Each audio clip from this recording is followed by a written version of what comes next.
Bună, dragii mei! Bine ați venit la Taroterapia pentru o nouă citire interactivă. Ce gândește acum despre tine, persoana care te interesează, ce intenții are cu tine această persoană. Avem două grupuri. Aici avem grupul 1 cu tarotul Cavalerilor Templieri, iar aici avem grupul 2 cu tarotul Lenormand. Puteți găsi aceste seturi de tarot pe site-ul www.taroterapia.ro. Avem în această perioadă o promoție la toate seturile de tarot și, de asemenea, vă invit să explorați cursul de tarot intuitiv cu metoda Taroterapia. Învață tarotul în 4 ore. Această citire este atemporală, adică este relevant momentul în care asculți acest mesaj, nu momentul publicării acestui video. Să începem. Grupul 1, adică cei dintre voi care au ales tarotul Cavalerilor Templieri. Ce gândește acum această persoană despre tine? Ce intenție are cu tine, ascultătorule? Haideți să vedem ce apare.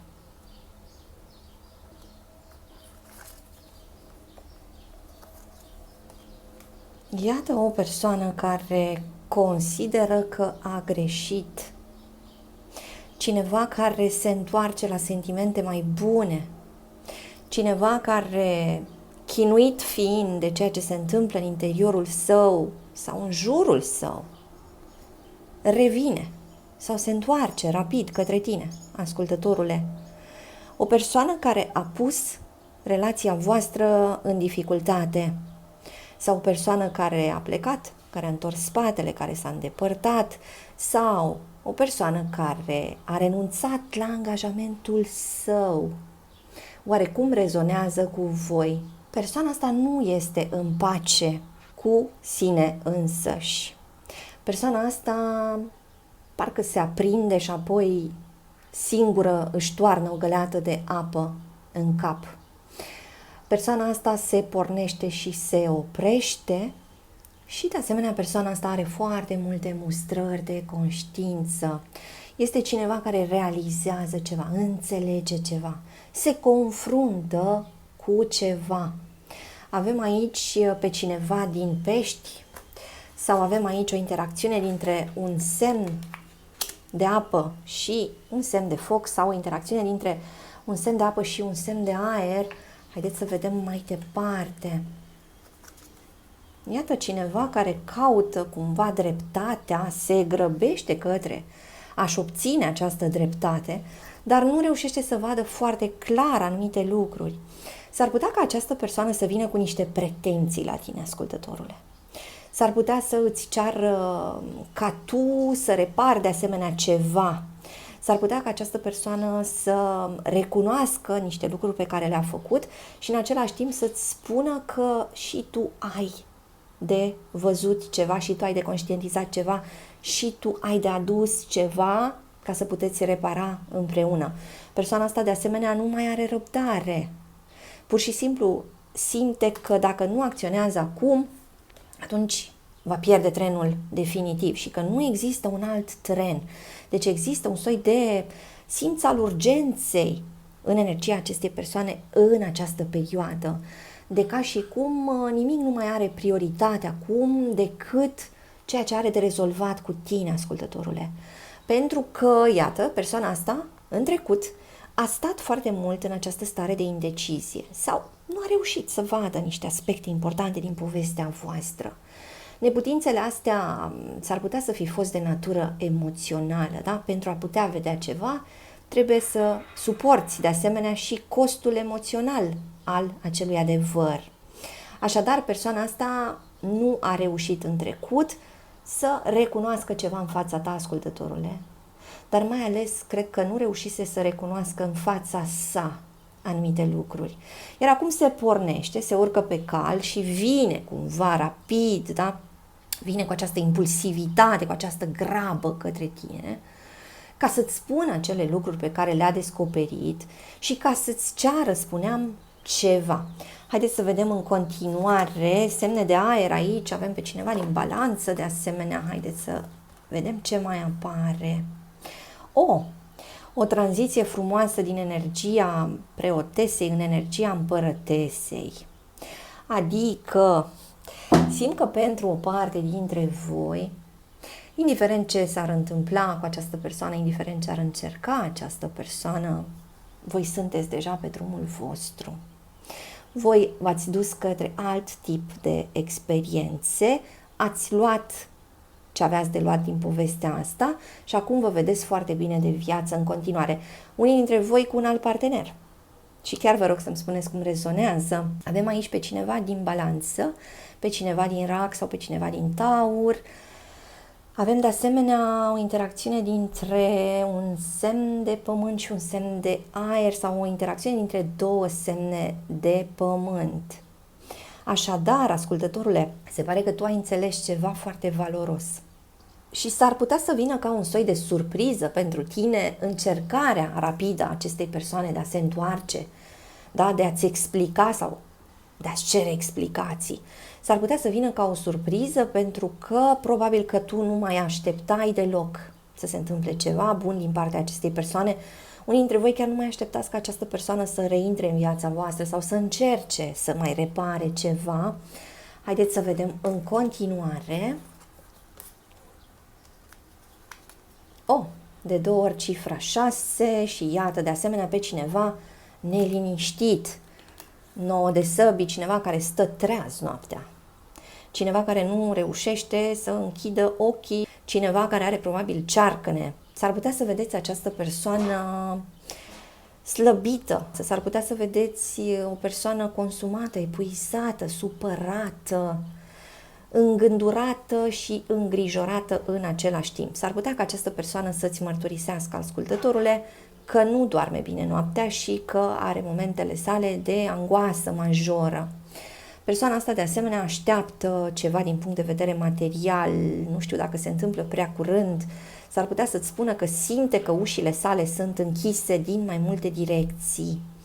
Și de asemenea această persoană care știe acum că trebuie să îți declare loialitate, că trebuie să-ți facă un soi de promisiune, un soi de jurământ. Adică această persoană parcă realizează că trebuie să vorbească despre lucruri serioase cu tine, trebuie să aducă și concretul în discuția voastră. Această persoană a fost foarte speriată de un angajament complet cu tine, ascultătorule, însă ceva trezește această persoană, ceva împinge această persoană să vină cu ceva nou către tine. Cineva din Gemeni mai apare aici de asemenea, haideți să vedem în continuare. Iată, o persoană care are nevoie de recuperare, dar cineva care se chinuie foarte tare cu ceea ce gândește în perioada asta.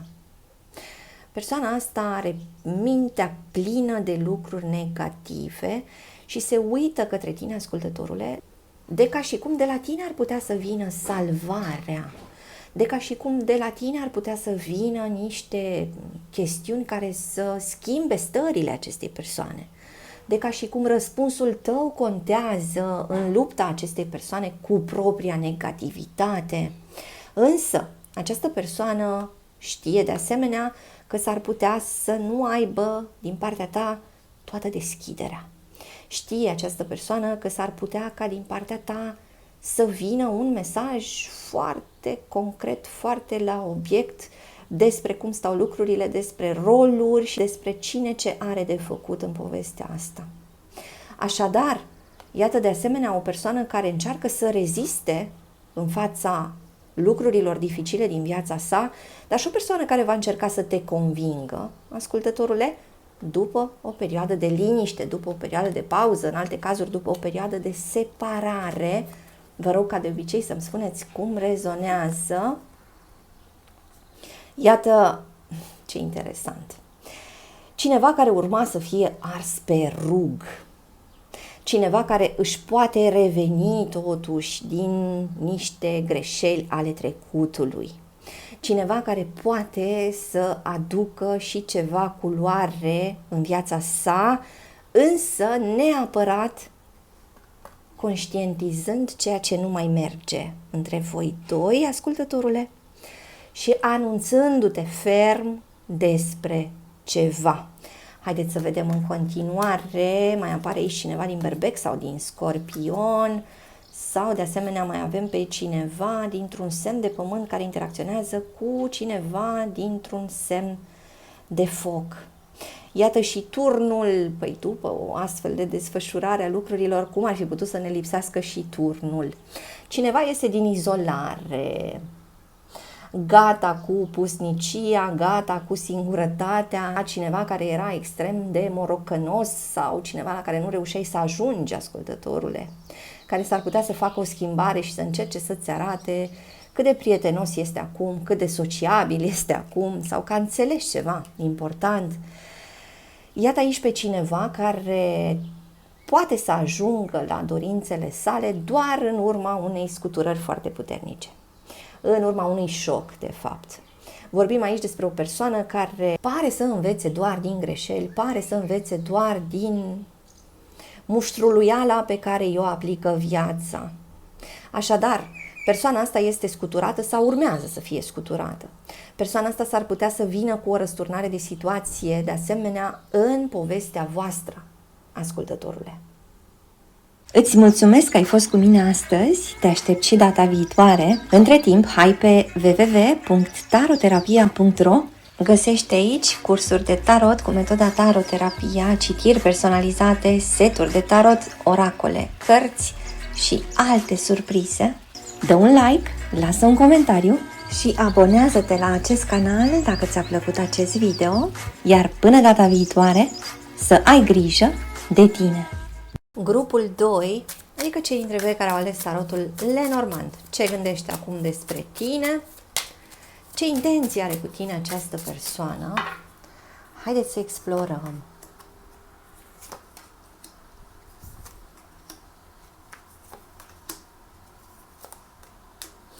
Wow!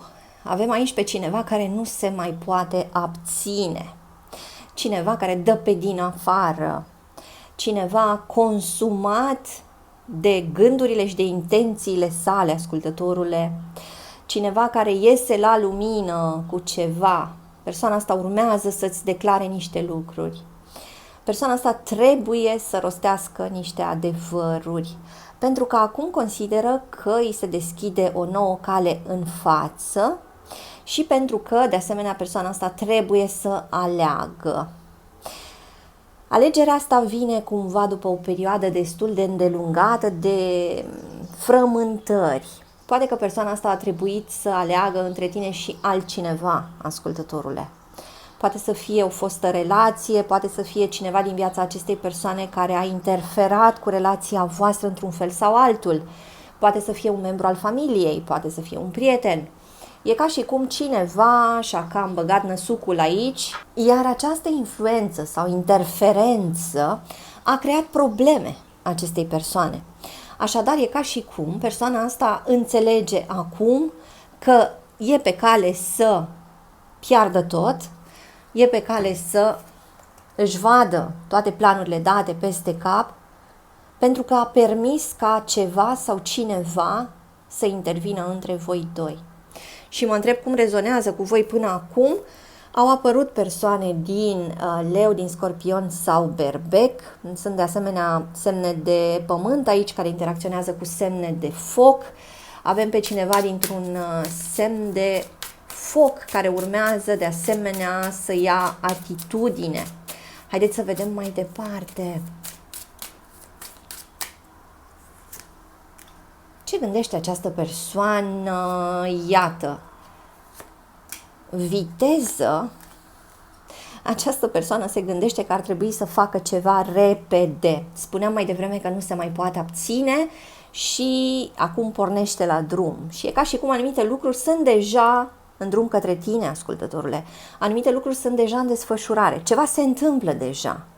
Ori ai primit deja niște vești, ori urmează să primești ceva noutăți din partea acestei persoane.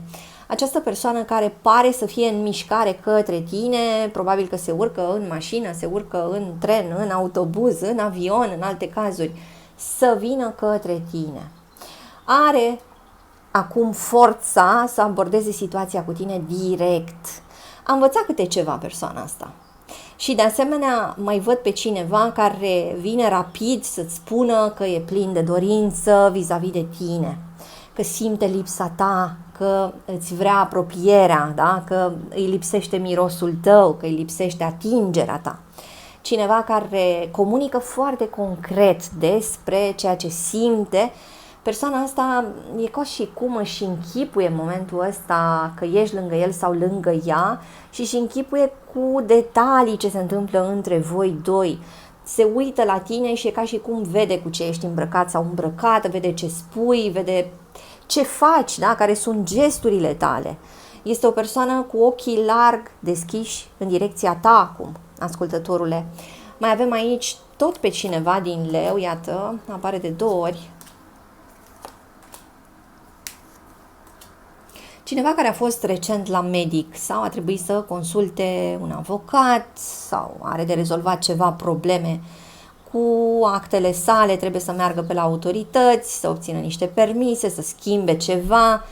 O persoană care, iată, în alte cazuri a cam rămas fără bani în perioada asta și caută să pescuiască ceva, să ajungă la niște resurse.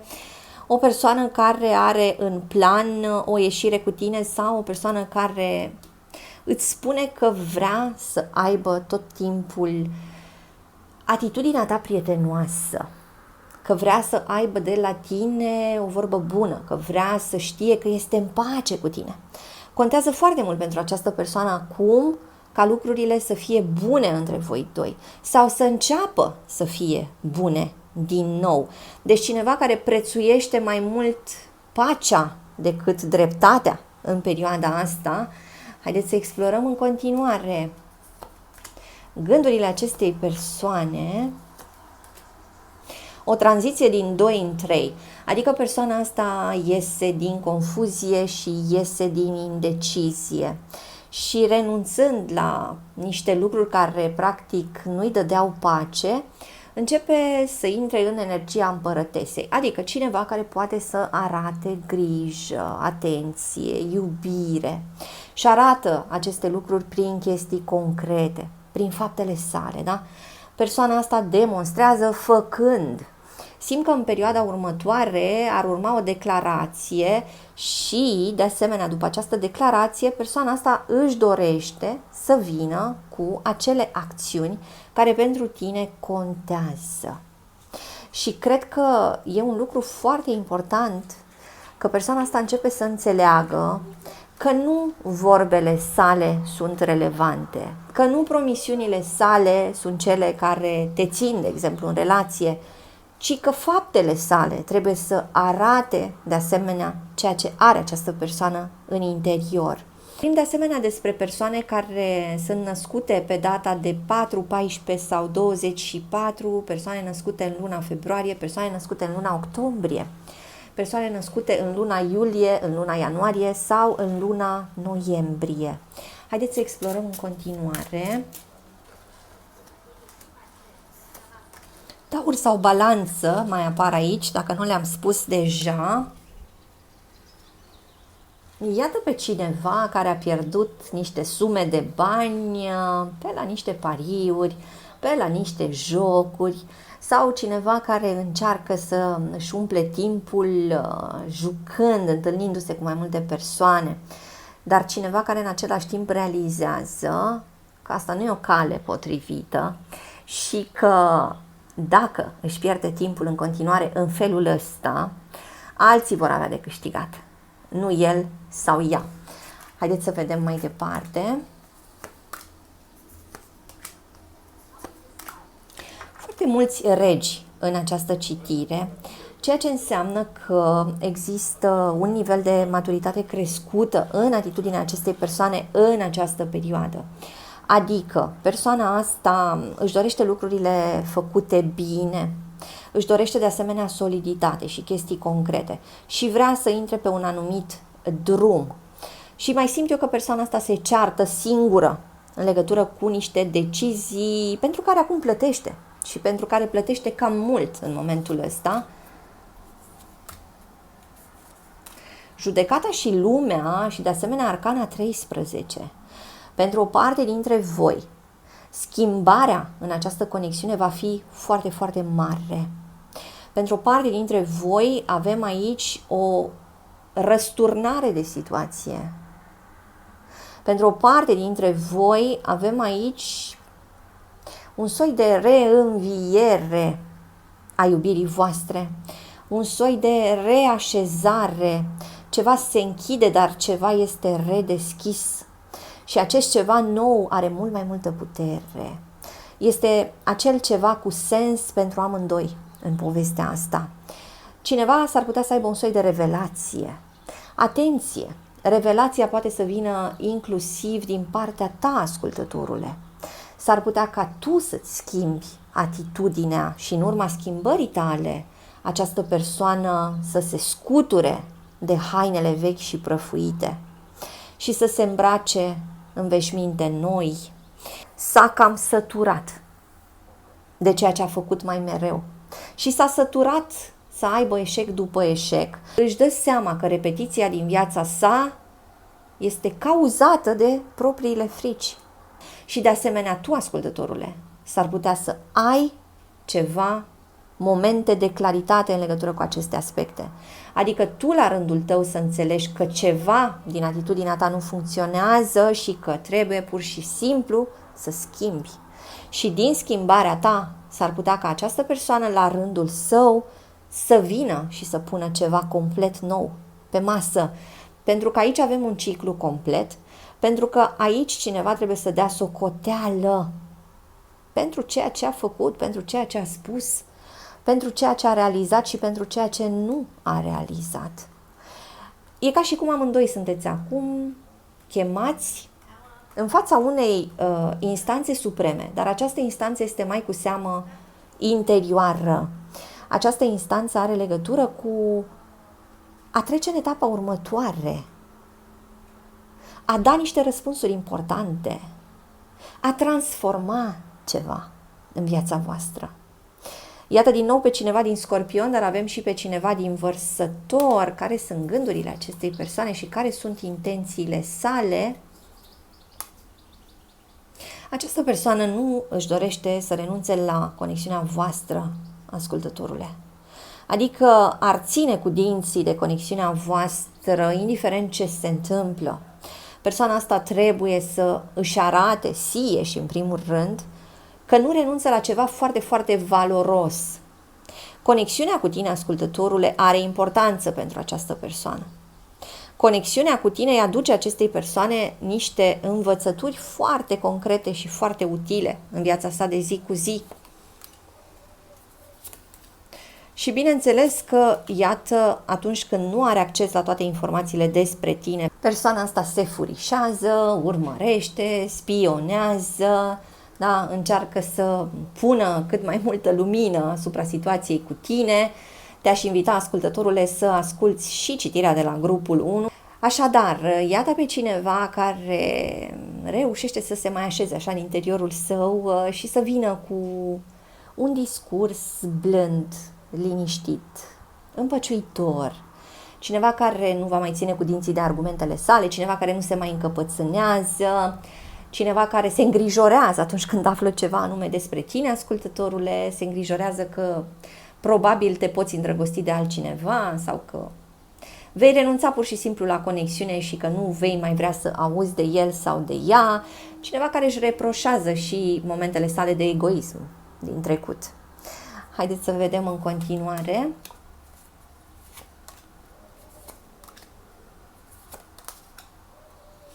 Da, o persoană care nu mai suportă stările sale proaste. Cineva care trebuie să iasă din blocaj, cineva care s-a întâlnit cu lupii. Adică persoana asta simt că vine dintr-un spațiu extrem de neprielnic. Vine dintr-un spațiu în care s-a întâlnit cu niște frici enorme și nu le mai poate suporta. Și de asemenea, mai simt că această persoană a avut impresia că nu poate să facă mare lucru cu viața sa, că cel care decide ar fi destinul. Și totuși înțelege această persoană că puterea este la el sau la ea. Și este important să înțeleagă aceste aspecte pentru a putea să schimbe cu adevărat Iată, acele aspecte care au ținut prizonier sau prizonieră această persoană. Ceva urmează să se schimbe, ascultătorule, și în anumite cazuri această schimbare va veni foarte repede. Îți mulțumesc că ai fost cu mine astăzi, te aștept și data viitoare. Între timp, hai pe www.taroterapia.ro. Găsești aici cursuri de tarot cu metoda taroterapia, citiri personalizate, seturi de tarot, oracole, cărți și alte surprize. Dă un like, lasă un comentariu și abonează-te la acest canal dacă ți-a plăcut acest video, iar până data viitoare, să ai grijă de tine!